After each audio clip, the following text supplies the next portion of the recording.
Moje ime je Dominik Pešut, student sam 5. godine geografije i povijesti na Prirodoslovno-matematičkom fakultetu u Zagrebu i predsjednik povijesno-obrazovne udruge mladih Gromovnik, koja je uz Hrvatsko kraljevsko vijeće jedna od udruga organizatora našeg večerašnjeg druženja. Na osobnoj razini sam glavni projektni organizator i suvoditelj Intermedievalisa, a večeras ću biti i vaš glavni moderator. U moderiranju će mi pomoći i našem susretu doprinijeti uvodnim izlaganjem kolega doktorant na Filozofskom fakultetu u Splitu, Ante Brešić-Mikulić, koji će možda kasnije isto nešto više reći o sebi. Prije svega nešto općenito o Intermedievalisu i zašto smo se večeras ovdje okupili. Intermedievalis, ugodni razgovori o srednjovjekovlju, je serija popularno-znanstvenih susreta s ciljem otvaranja medijevistike kao dijela mnogih akademskih disciplina, povijesti, arheologije, povijesne umjetnosti itd. široj publici. U cilju na nju uvesti novine u odnosu na ustaljeni oblik javnih tribina u velikim dvoranama, te time privući publiku, naročito studente i ostale mlade zainteresirane za povijest srednjega vijeka. S obzirom na odazvane ljude, koliko vidim, u tome smo i uspjeli. Vođeni to misli, Intermedievalis održavamo ovdje, u Teachers pubu na Savskoj cesti 76 u Zagrebu, koji nam omogućava zadržati sve prednosti javnih tribina, dakle formalno najavljeni govornici, tehničke mogućnosti, kompjuterska prezentacija, LCD projektor, ozvučenje i prostran prostor za publiku. Ali i doprinosi s par novosti, ugodnijom atmosferom, nadam se da je nešto bolje i da će vam kasnije biti još ugodnije, osvježenjima po izboru tijekom rasprave, te lakšim upoznavanjem i druženjem gostiju poslije formalnog dijela događaja, na koje vas svakako pozivamo ostati. Prva tema u seriji događaja Intermedievalis glasi odnosi Hrvatskog kraljevstva i Bizantskog carstva u 10. i 11. stoljeću. Gostujući govornici su povjesničari i sveučilišni nastavnici, doktor znanosti Hrvoje Gračanin i doktor znanosti Trpimir Vedeš s Filozofskog fakulteta u Zagrebu, te doktor znanosti Ivan Basić s Filozofskog fakulteta u Splitu. Navedeni povjesničari su ostvarili svoje velike doprinose pri proučavanju hrvatske i bizantske povijesti, što je vidljivo iz njihovih znanstvenih opusa, ali i iz činjenice da su sva trojica među osnivačima Hrvatskog društva za bizantske studije osnovanoga 2016. godine. Što se tiče formata događaja, s ciljem naglašene rasprave s publikom je sljedeći. Nakon mog predstavljanja događaja i uvodnog izlaganja kolege Ante Brešića-Mikulića slijedi predstavljanje i izlaganje prvoga formalno najavljenog govornika, inače je to trebao biti profesor Gračanin, ali s obzirom na okolnosti ipak će to preuzeti profesor Vedriš. Svaki formalno najavljeni govornik drži izlaganje od oko 15 minuta, nakon čega slijedi niz od oko 10 replika od članova publike, ali i samih govornika, gdje je trajanje svake replike do 2 minute. Za repliku se javljate podizanjem ruke, nakon čega vam ja kao moderator dajem riječ. Nakon jedne serije izlaganja s replikama slijedi izlaganje drugog formalno najavljenog govornika, te replike na to izlaganje. Postupak se ponavlja i za trećeg najavljenog govornika. Predviđeno trajanje formalnog dijela događaja je 2 sata. Ako vrijeme nije iskorišteno, priliku za izlaganje u trajanju od 5 minuta imaju i sami članovi publike, ali dakle to ćemo vidjeti s obzirom na vremenske mogućnosti. Ovom prilikom sve prisutne molim da se pridržavaju svoga dodijeljenog vremena kako bi svi koji to žele mogli doći do riječi.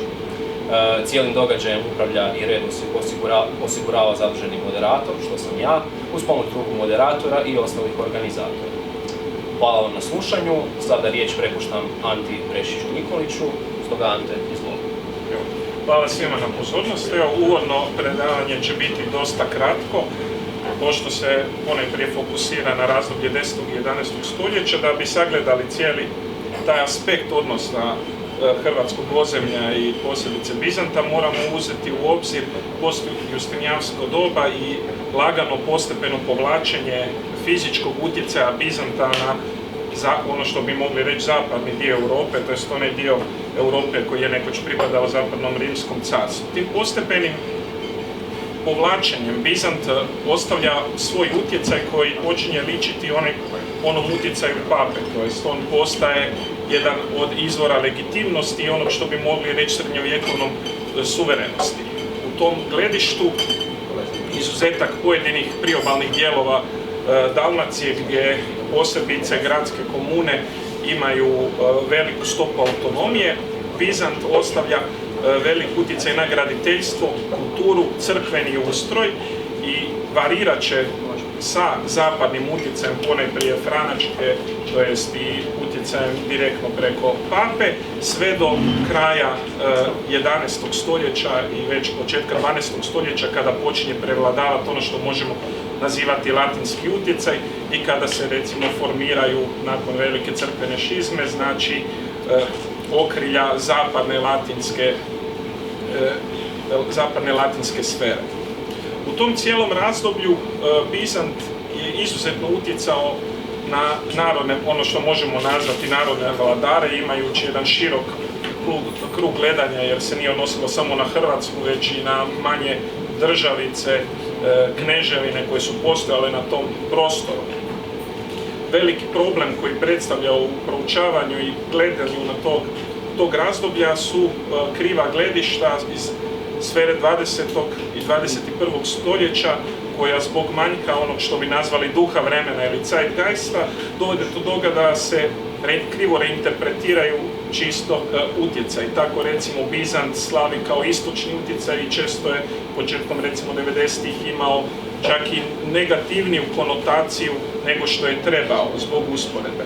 Naravno, ovdje ćete imati priliku čuti sve sfere, počevši od klasične povijesti pa sve do one društva, a kao i same problematike proučavanja bizantologije, to jest bizantike, tako da bih preporučio da saslušate pozorno sljedeća predavanja. Pitanja koja ćete imati svakako nakon završetka sva 3 predavanja možete postaviti našim predavačima i nadam se da će vam biti ugodan susret i rasprava.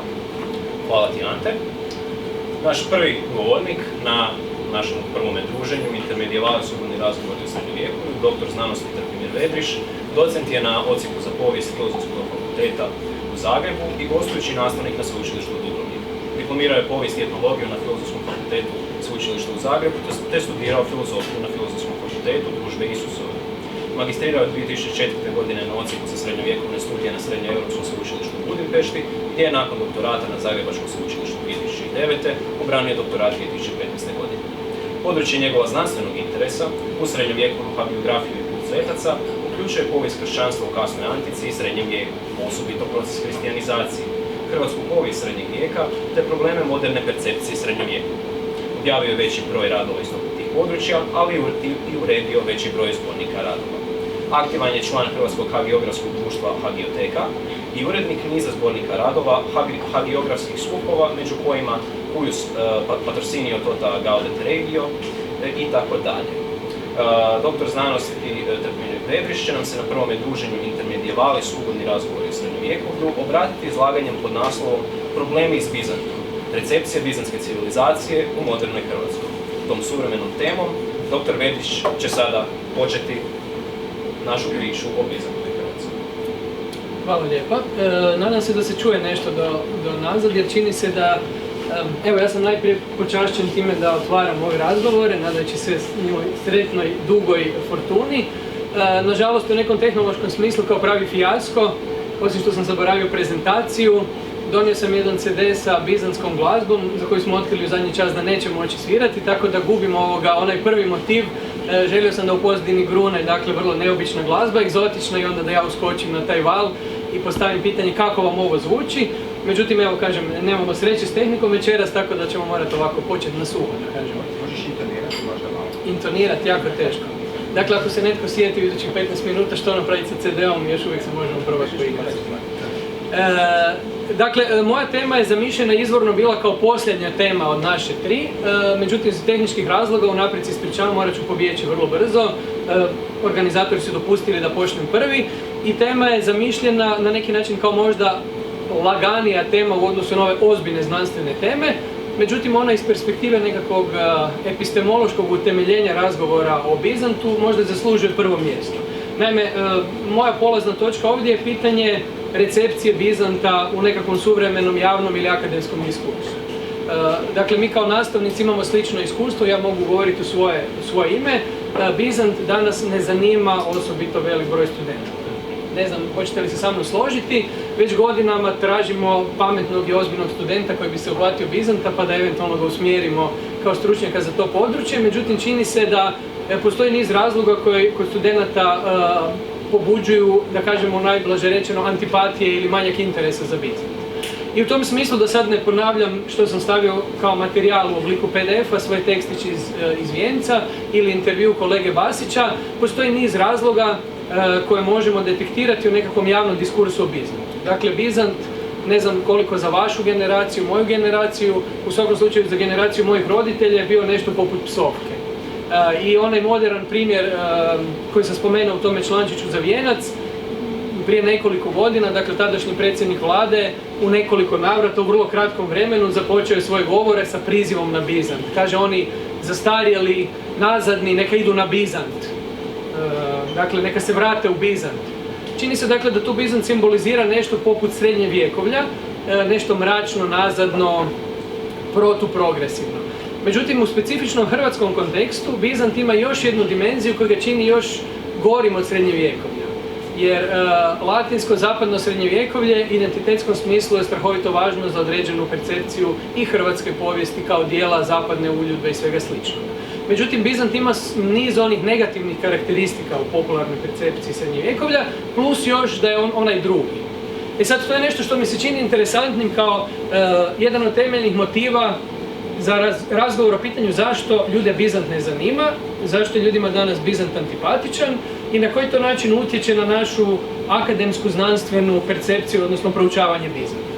Ovdje je više puta bilo spomenuto, dakle, nedavno osnovano Bizantološko društvo i, dakle, osnivajući ovo društvo sami smo naišli na niz, da kažemo, predrasuda ili prepreka u nekom konceptualnom smislu gdje su ljudi se zapitali što će vam bizantsko društvo, ne?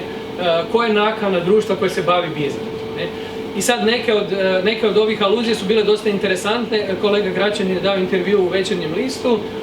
Ako ste gledali taj intervju na internetu, forum je bio vrlo interesantan, komentari koji su se pojavili dole. Dobro, u redu Bizant, ali nije li za nas važnija Italija, nije li važnija Austrija, čemu će to sve služiti, završit će time da će članovi tog društva željeti nas uvesti u nekakvu bizantsku sferu, istočnu i nešto slično. Dakle, to je jedna razina popularne percepcije koja završava s komentarom jednog čitatelja koji na kraju kaže nije ni čudo da je to društvo osnovano kad je eto osnivač srpske nacionalnosti, ne?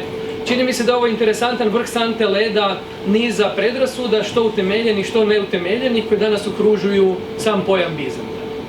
Dakle, u tom smislu možda bi bilo zgodno poći od samoga pojma što pojam znači. Ali sad kažem da ne citiram ono što je navedeno u tekstu koji ste dobili tamo za pročitati. Ako uzmete riječnik Bratoljuba Klajića, što je Bizant, što je bizantski bizantinizam, prevrtljivost, pokvarenost, licemjerje, nešto slično. Dakle, to je standardna uporaba riječi Bizant, bizantski, bizantinac u hrvatskom jeziku sredine druge polovice 20. stoljeća. Mislim da je jedno vrlo interesantno akademsko pitanje na području percepcije ili recepcije kako je došlo do toga. Dakle, može se ponuditi više odgovora. Jedan nas vraća u vrlo duboku starinu, a to je ona opreka latinski grčki svijet. Dakle, ona nas vraća i u predkršćansko razdoblje i vrlo jasno možemo kod starih rimskih autora iščitati međusobne predrasude grčke i latinske polovice rimskog carstva. Dakle, to je nešto što je kroz rano srednjevjekovlje, kroz ove crkvene podjele preživjelo kao jedan oblik predrasude zacementirane, međusobne netrpeljivosti gotovo između grčke i latinske polovice rimskog carstva. Dakle, ona je vrlo snažno naglašena i u ranom i visokom srednjevjekovlju kroz konfesionalne raskole, dakle kroz veliku schizmu. Međutim, ono što sam htio naglasiti u ovome tekstiću i što je vrlo važno, oko čega će se složiti, dakle, i autori koji djeluju unutar nekadašnje bizantske tradicije, recimo u pravoslavnom svijetu, i proučavatelji mletačke povijesti ili zapadne, da pravi raskol između istoka bizantskog svijeta i zapadnog latinskog nije se dogodio kroz niz crkvenih schizmi, za koje kaže Francis Dvornik, veli, to su bile akademske rasprave. Rasprave filiokve, rasprave o postu u subotu, rasprava o beskvasnom kruhu i slično, veli, to je sve do kraja 11. stoljeća ostalo pitanje teološke akademske rasprave. Kaže, veliki pravi raskol događa se sa pljačkom Carigrada 1204. godine. I to je, dakle, zaista jedan ožiljak koji je teško opteretio odnose istoka i zapada i zacementirao u istočnom svijetu, dakle, Bizantskog carstva, jednu duboku, gorku netrpeljivost protiv zapada i latinskog svijeta. Dakle, u tom smislu, nasuprot povjesničarima koji se bave pitanjem recepcije i smatraju da su moderne netrpeljivosti počele u 19. stoljeću sa navodno nastankom nacija u 19. stoljeću, za što mislim da je jedna potpuno pogrešna pozicija. Što se tiče opreke zapad-istok, Latini, Grci, latinsko katoličanstvo, pravoslavlje, radi se o jednoj vrlo, vrlo staroj i duboko utemeljenoj tradiciji. Mi recimo na razini hrvatske povijesti možemo iščitavati od kasnog srednjevjekovlja kroz niz dokumenata, uzmemo u 15. stoljeću, dakle izjave crkvenih velikodostojnika o schizmaticima, s druge strane tih istih schizmatika o pokvarenim latinima i dakle mislim da je vrlo jasno utvrdivo da postoji jedna duga tradicija nepovjerenja i netrpeljivosti koja dakako nije jedina dimenzija tih istočno-zapadnih odnosa, ali je tu. I čini mi se u tom smislu da ove moderne na neki način predrasude ili antipatije imaju svoje duboke korijene. Dakle, analogno pitanju o razvoju nacije, dakle to je još jedan interesantan okvir unutar kojega se ovome može raspraviti. Dakle, došavši time na neki način na prag ranoga novovjekovlja, volio bi malo izaći iz hrvatskog konteksta i postaviti pitanje koja je recepcija Bizanta generalno, dakle, unutar akademskog svijeta, prosvjetiteljskog, dakle, 17. 18. stoljeća u Europi. Dakle, ono što se može utvrditi da Bizantsko carstvo svojim nestankom, i treba podsjetiti, radi se o tisućljetnom kršćanskom rimskome carstvu. Dakle, da sam svijet Bizanta, o kojem će kolege više govoriti, na Jadranu i drugi, je svijet u kojem na neki način temeljna ideološka matrica je pripadnost tradiciji rimskoga, dakle, carstva. Kršćanskoga rimskoga carstva. Dakle, u tome već leži dio korijena ovih modernih netrpeljivosti. Međutim, što bih htio kratko reći, citirajući nekoliko autora koji mislim da dosta zgodno oslikavaju povijest predrasuda. Najprije prvo može se reći da je Bizant nakon jednog intenzivnog interesa u 16. i 17. stoljeću zapao na neki način u jednu sjenu gdje u ovom prosvjetiteljskom diskursu 18. stoljeća on je ponovo počeo predstavljati mračno, nazadno, jednu vrstu negacije klasične helenske kulture i civilizacije i u tom smislu analogno predrasudama protiv srednjevjekovlja na zapadu koji se javljaju sa renesansom, postoji vrlo jasna izražena predrasuda protiv toga bizantskoga, pokvarenoga, grčkoga, dakle pravoslavnog carstva. Zašto je to tako? Naravno, možemo iščitavati autori 18. i 19. stoljeća, od Edwarda Gibbona do novih u 20. stoljeću, generalno imaju dosta loše mišljenje o bizantskoj kulturi. Dakle, ono što bi sad želio pročitati je nekoliko citata koji su zaista zgodni i odražavaju duhovnu klimu unutar akademske zajednice, ne govorim dakle izvan toga. Recimo na svojem nastupnom predavanju 1990. dakle u vrijeme kad se u Zadru održavala prva jugoslavenska konferencija bizantologa, dakle 1990. godina, očito se radi o nedonošću jednog projekta, nedonošće dakle jedne ideje da će nekako u jugoslavenskom okviru postojati zajedničko istraživanje Bizanta. U isto vrijeme, dakle, Avril Cameron, izvrsna dakle bizantologinja, na svom nastupnom predavanju kaže otvoreno, sjeća se kako su bizantski studiji započeli na zapadu i kaže nema gotovo teme koja je politiziranija od razgovora o Bizantu. Dakle, radi se o civilizaciji koja nam je daleka i stara, ona je strahovito politizirana. I kaže ona sama podsjeća na 1918. godinu kad je osnovana na King's College u Londonu katedra za bizantske studije, gdje kaže veleposlanik Grčke je došao tamo i rekao sljedeće: mi kao nova država podržavamo osnutak ove katedre i njom ne želimo samo ukloniti mračnu sjenu koja leži na Bizantu, nego nesretni Arnold Toynbee koji se tamo našao, koji je moderirao taj govor, on se našao u situaciji da mora hladiti duhove, na neki način smirivati i reći dobro, evo naši grčki kolege su jako ponosni na svoju baštinu i u tom smislu, dakle, osnivanje katedre gotovo počelo sa ekscesom. Dakle, ono što je Cameron, na što je podsjetilo u tom svom naslovnom govoru, je činjenica da su prvi ozbiljni istraživači Bizantskog carstva na zapadu imali strahovito loše osobno mišljenje o tome carstvu. U tom smislu, evo jedan citat, kaže William Edward Harpole Lecky, koji je dakle u svojoj studiji od povijest Rimskog carstva, kaže od Augusta do Karla Velikoga, on kaže Bizantsko carstvo je sveopćim konsenzusom povijesti, kaže bez iznimke se drži jednim od najnižih i prezira vrijednih oblika koje civilizacija poprimi. Dakle, ovo je jedan ton koji je zaista prevladavajući historiografiju 18. i 19. stoljeća, gdje na neki način, s jedne strane, ovaj interes za Bizant ili fascinacija Bizantom bi poprimala prilično mračne tonove. Avril Cameron postavlja pitanje zašto tako? Dakle, o čemu se radi? Njen odgovor vrlo jednostavno je, kaže, Bizant nije naš. Dakle, percepcija zapada je taj Bizant je ono drugo. Dakle, nešto što ćemo u nekom postmodernom diskursu opisati kao orijentalizam ili nekakav orijentalizirajući diskurs egzotičnog carstva koje je trebala ilustrirati ili čemu je trebala pridonijeti ova moja glazba koju nažalost nemamo. Dakle, jednoga drugoga svijeta koji nam je s jedne strane poznat, ali na neki način mračan, izopačan i čudan.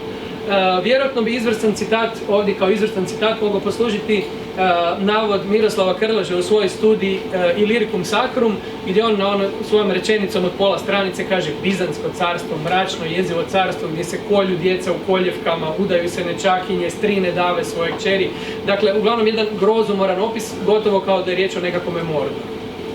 E sad, zašto je tomu tako? Što su elementi svega toga? Kaže Avril Cameron sljedeće. Prvo, na zapadu nemamo ruševine, ostatke bizantske civilizacije. Ona se fizički nalaze negdje drugdje. Drugo, pravoslavlje, koje je jedna od glavnih baštinika bizantske civilizacije, nije također proizvod, nešto što je autohtono na zapadu. I onda konačno kaže, taj carigradski spektakl, dakle onoga što danas čemu se divimo u smislu arhitekture, to jednostavno je proizvod jednog spleta ideoloških konstelacija koje su modernom čovjeku zazorne. Dakle, ona to na taj način skicira i tu zaista možemo vidjeti da iz perspektive prosvjetiteljskog nasljeđa Bizant poprimio konture, dakle, jedne mračne, drugačije, odbojne civilizacije. Evo, recimo, vjerojatno je to gađenje koje se, dakle, osjeća prema Bizantu, može naći kod niza autora, evo da citiram neke od njih, čini mi se vrlo ilustrativno. Jakob Burckhardt kaže, on se grozio, citiram, despotizma beskonačno osnaženog sjedinjenjem crkvene i svjetovne sfere. Dakle, vrlo važna dimenzija te groze prema Bizantu je upravo ovo na neki način, ajmo reći, mišićavo kršćanstvo isprepleteno, dakle, sa carskom ideologijom, gdje imate jedan oblik kršćanstva poput srednjovjekovnog križarskog kršćanstva, koji je prosvjetiteljima ili, dakle, modernistima na neki način krajnje zazoran.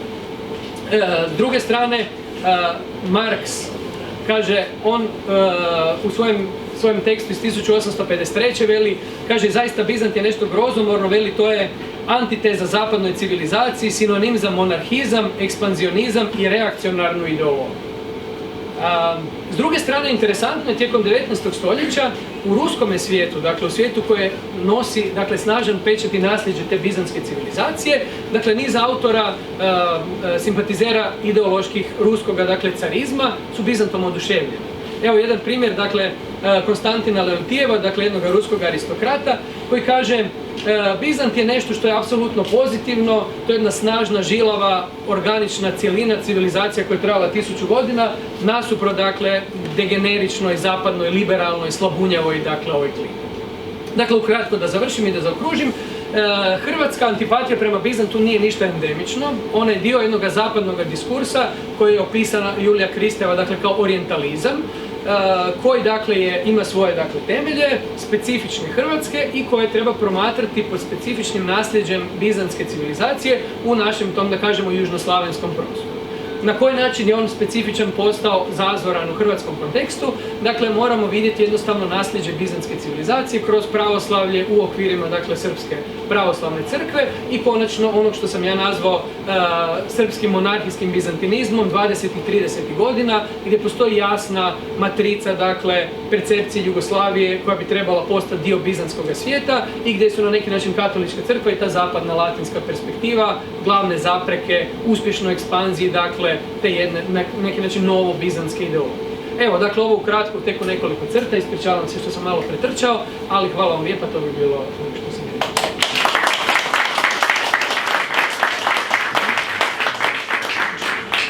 Profesore, hvala vam na vašem izlaganju.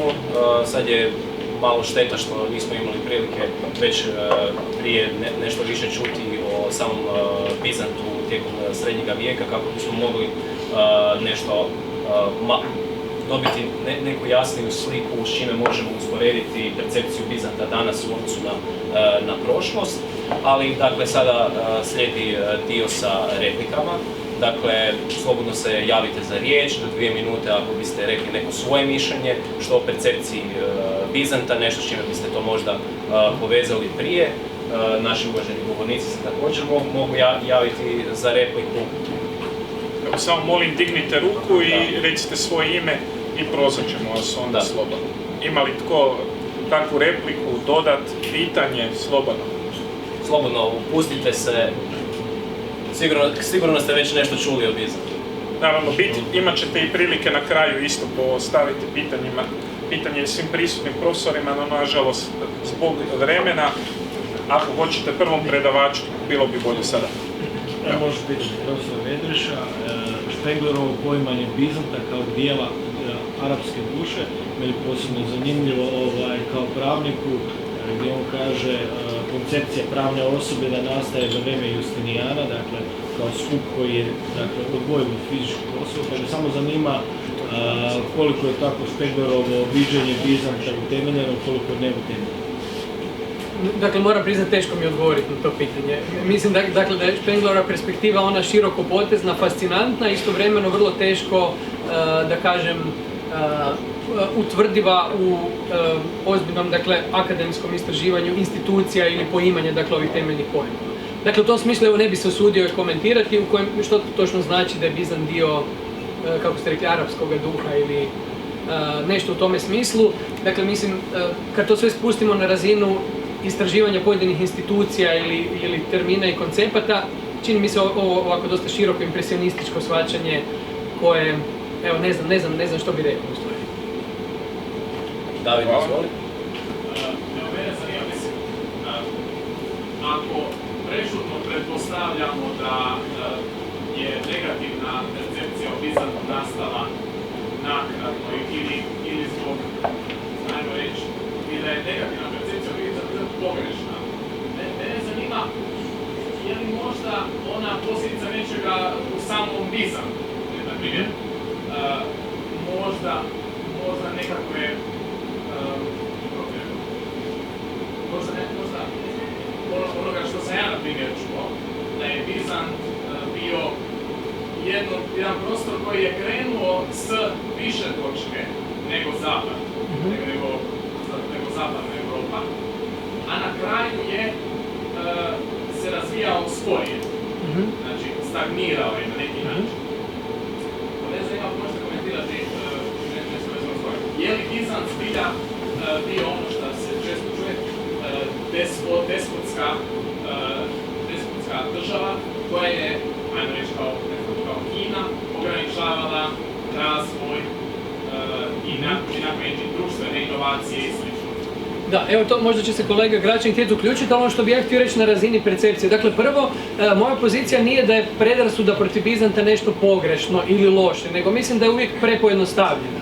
Dakle, moje osobno uvjerenje je upravo da, ajmo reći, netrpeljivost ili predrasude protiv Bizanta nisu moderna stvar.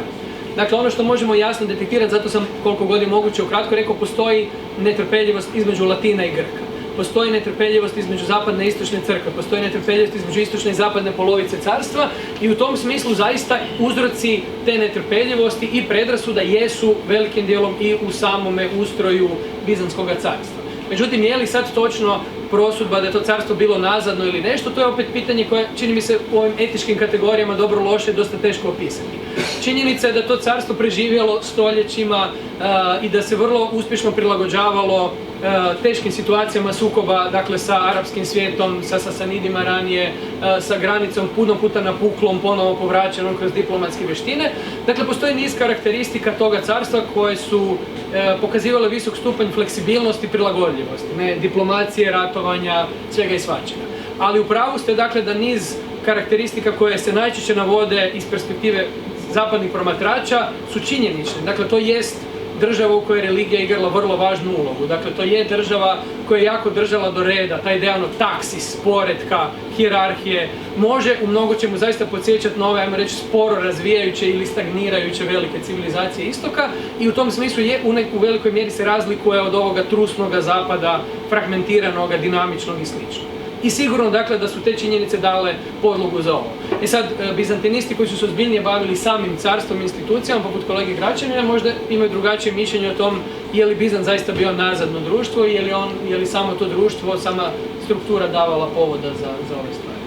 Dobro, bi sad kao jedan od možda primjera da je Bizant bio sposoban u svakom slučaju da se prilagodi novoj situaciji ili da čak usvaja nešto što je bilo strano i što se moglo u konačnici u samome bizantskom društvu doživljavati kao antagonističko prema bizantskim tradicijama, pojavljuje se u 12. stoljeću kada gotovo kao osobni projekt jedan car, Manuel I ili Emanuel I Komnen, želi po uzoru na zapadne vitezove, zapadne vladare zapravo preustrojiti način na koji djeluje carski ceremonijal i na koji način čak i funkcionira u jednom dijelu društva. Dakle, u konačnici se to pokazalo u svakom slučaju jednim dijelom i posljedica postojećeg razvoja unutar bizantskog društva, a s druge strane utjecaja koji su dolazili sa zapada, dakle ono što možemo nazvati pomalo nespretno feudalizacijom. Dakle, Bizant doista preuzima utjecaje i može se nijeti iznutra, ali ako gledamo malo ranije, dok dakako zapadna Europa u to vrijeme tone unutrašnje sukobe, raspad postojećeg Karolniškog carstva tijekom 9. i 10. stoljeća, bizantski carevi pak donose zakone koji se tiču sređivanja gospodarskih prilika, određivanju obveza obrtnika i trgovaca, dakle nešto što se tiče zapadne Europe nije došlo na red sve do 13.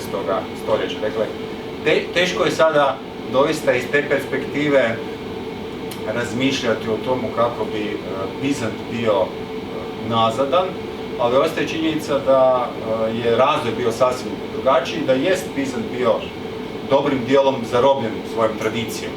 Dakle, to je tradicija uistinu tisućljetna i čak više od tisućljetne, s obzirom na to da se nadovezivalo i na Rimsko carstvo u cjelini.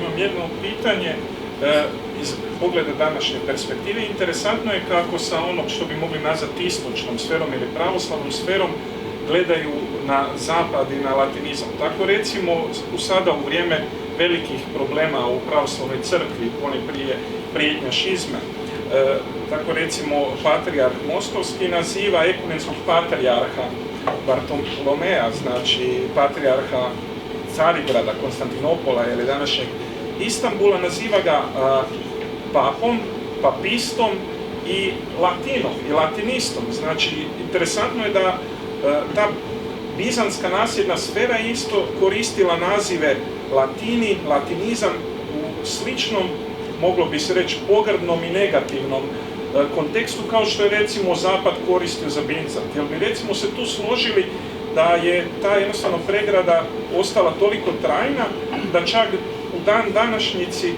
bar s pogleda tradicionalnog pravoslavlja, pojam latinizma je nešto izuzetno negativno. Apsolutno.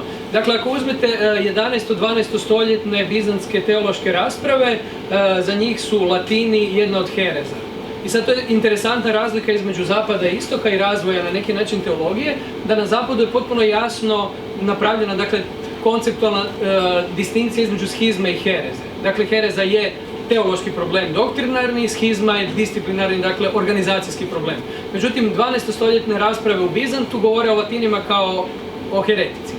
Dakle, činjenica je da pravoslavni svijet nije prošao na neki način filter renesanse i ovih kasnijih, dakle, svih velikih promjena koje su se dogodile na zapadu i u tom smislu konceptualni aparati pravoslavlja danas je u mnogočemu ostao u jednoj svojoj žilavosti koju se možemo diviti, ali s druge strane na neki način jedne zacementiranosti nad kojom možemo lamentirati, eventualno uvelike u tim kategorijama. Latini, latinizam, latinsko, što se vidi iz ovoga primjera kojeg tamo citira Goldstein, onaj rječnik u Jaklije, dakle je za, iz perspektive bizantskog svijeta, ekvivalent bizantinizmu. Latini su pokvarenjaci. Latini su, ono što mi se čini vrlo važan motiv, kaže što je stvorilo tu gorku mržnju Grka protiv zapada. Veli od sredine 11. stoljeća Normani i njihovo haračenje, dakle, po Epiru i pokušaj da se dokopaju Carigrada, venecijanski mletački trgovci sa svojim ogromnim privilegijama u Carigradu, Genovezi i drugi. Dakle, grčke populacije Carigrada i velikih gradova su iskreno, gorko mrzile zapadnjake koji su djelovali u tim gradovima. I ono što su mnogi proučavatelji, dakle, toga bizantskog nasljeđa primijetili, kaže, jedna od zaista toksičnih sastojnica bizantskog nasljeđa koje su sačuvale sve baštinice bizantskog svijeta, u sklopu, ajmo reći, uvjetnog pravoslavlja, je ta gorka antipatija prema zapadu, prema Rimu, prema Latinu. I to je konceptualno strahovito važna stvar i u tom smislu onda zaista jest pogrda drugome pravoslavcu reći ti si papist, ti si latin, ti si ono za Rim, jer to znači izdaja esencije bizantskog pravoslavnog shvaćanja na neki način reda i stvari. Ono što je danas jako zgodno pratiti i zaista nam pomaže razgovor o Bizantu za te stvari, sukob između moskovskog patrijarha koji se kao baštinik toga trećega Rima u Moskvi osjeća onim pravim prvim Bizantincem, gdje percipira carigradskog patrijarha kao nekakvog izdajicu. Moj jedan naš kolega zajednički je odlično to komentirao, danas imate schizmu u pravoslavlju koja dijeli pravoslavlje na pravo pravoslavlje od NATO pravoslavlja. Kaže, NATO pravoslavlje, to vam je Bartolomej, to je Carigrad, to je Grčka, to vam je Ukrajina i to je gore to su Mađari i to je gore Baltičke zemlje. Dakle, njihovo pravoslavlje je pravoslavlje koje je na jaslama NATO pakta. Ne? I dakle, tu ponovo imamo na neki način na ovoj terminološkoj razini staru netrpeljivost u potpuno novim na neki način okvirima sa novim konfiguracijama. Evo, to je još jedan razloga zašto pratiti dugoročno ove stvari nam pomaže razumjeti čak i dio ovoga suvremenog toga konteksta. Ne znam, je li to bio odgovor?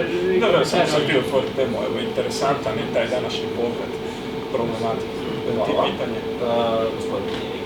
Juraj Branko, ja nisam povjesničar, pa ako ima nekako reći se, molim vas odmah na čisto. Da ne dolazim iz društva prijatelja Glagoljica.